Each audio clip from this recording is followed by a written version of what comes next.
one that was really intense was at the Tenney Gatehouse. And I'm at the top of stairs. And there was something about wanting to shoot photos down the stairs. I'm on the second floor, and I'm just shooting down them. And they go down, and then they make a little bit of a turn to the right, maybe 2/3 of the way down. And it was such a strong feeling. And I did it multiple times from that location. And I had some amazing photos happen that night because there was something moving around. I've got a full body apparition in 2 photos because I always shoot in 3. The first one has nothing in it, and then it walks into the photo, and then it moves across to the other side of the room. If you see the photos, you'll see how it's laid out. It's a very old house. But yes, a lot of times it is just following your instincts. And there's been times when I've kind of, hesitated or I'm not sure. And I know I've missed opportunities because I've stopped and I've let logic get in the way. A lot of this is just ruling everything else out and just thinking, okay, I think it's here, and just following those instincts. That's one of the best ways to go and get captures, is not to stop and think about it. Just do it. What are your thoughts on these lovely ghost app pictures? Besides, boy, I want to slap the person who created that. Yeah. I know. And in the beginning, there were a lot of fakes out there that took a while for people to figure out that they were fakes.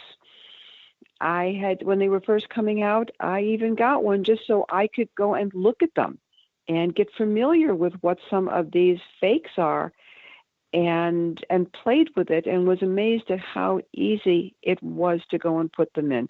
But after you kind of get a feel for what these figures are that they're putting in, and there's a certain level of not, I don't know, maybe even too much realism might be a good way to kind of put it. But I haven't seen as much of that out there. I mean, there's always going to be fakes. There's always going to be frauds. It's just the nature of it. And, it's just human nature too, wanting to have that wow photo.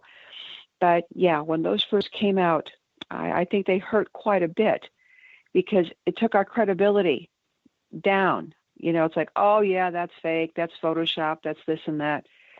I've never learned how to use Photoshop personally. I use other programs and just do a little bit of tweaking, playing with, the light, with contrast, with balance, maybe a little color balancing to help make what I want in the photo to pop out a little bit more. But that's just all part of us learning too. But yeah, that it hurts us whenever there's stuff intentionally put out that are fakes. Yeah. There was one that actually made the news in Arizona, and it was fake. And people were going, well, did you see this? And it was the reflection of the garbage can on the floor. It's like, come on, people, pay attention to this. I can even show you the image from the photo from the app that's in there. And they're going, no, it's a ghost in the hospital. And I said, why would there be a Civil War ghost in Arizona? Of all places. Yeah. Come on, people. Yeah. And so that's one of the things that always gets me, is that people not using their common sense. So we're coming up on our first break. All right. So everybody, go. If you have any questions, make sure you get those out there, because it sounds to me like Julie likes to answer questions. So get them out there. She's got lots of answers. You're listening to WBHM Digital Broadcasting out of Birmingham, Alabama. We are going to have a great night here with Julie Griffin. So make sure that you get your drink, come back. You got 3 minutes. Don't be late. We'll be waiting for you. So hurry up and come on back.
listening to WBHM, Digital Broadcasting, the best in paranormal talk, only on Paranormal Experienced Radio, broadcasting live out of Birmingham, Alabama. Welcome back to the Paranormal Pride. I'm still Denise Pridemore, and I'm still here with Julie Griffin, and I hope everybody's having a great night. If you have any questions, make sure you ask them, so that way you get them answered. So my question to you, Julie, is I've seen a lot of pictures, light anomaly pictures, orb pictures with faces in them. Have you ever seen any of those types of pictures? Yeah, I have. And it's called pareidolia.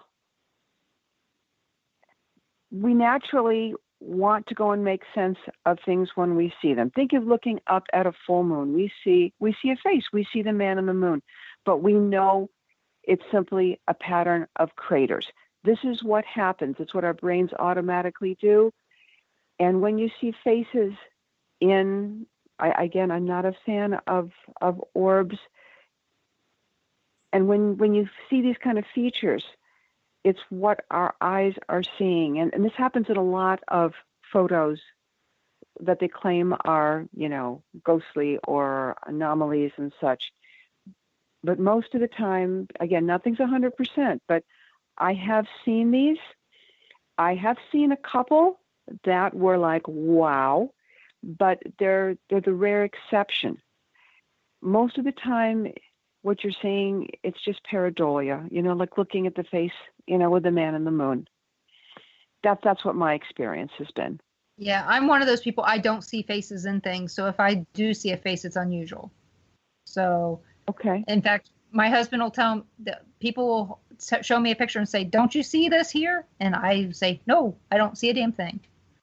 And it's usually something that somebody's taken a picture of on me and saying, "Look, there's this little guy in this red leisure suit. He's right on top of you. Don't you see him?" And it's like, "No, I don't see him. I don't see a thing. It looks like me moving my hand. It's a blurry picture to me." But yet all these people see a man on me, and it's like, I don't see it. So I don't know if it's something that, because I'm sensitive, I'm not seeing it because it's not really there, or I don't know. It's one of those weird things. I just don't see it. And other friends of mine that are sensitive don't see it either. I think it's because of that, we're a bigger skeptic, and we're going to look at something longer and harder just because of that. Because we know what the odds are of truly capturing something.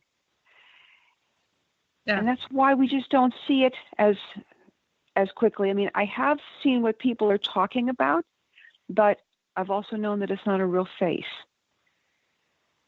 And it is tough because people see this, or like what you're talking about, even into a red leisure suit. I've seen people describing something into crazy level of detail.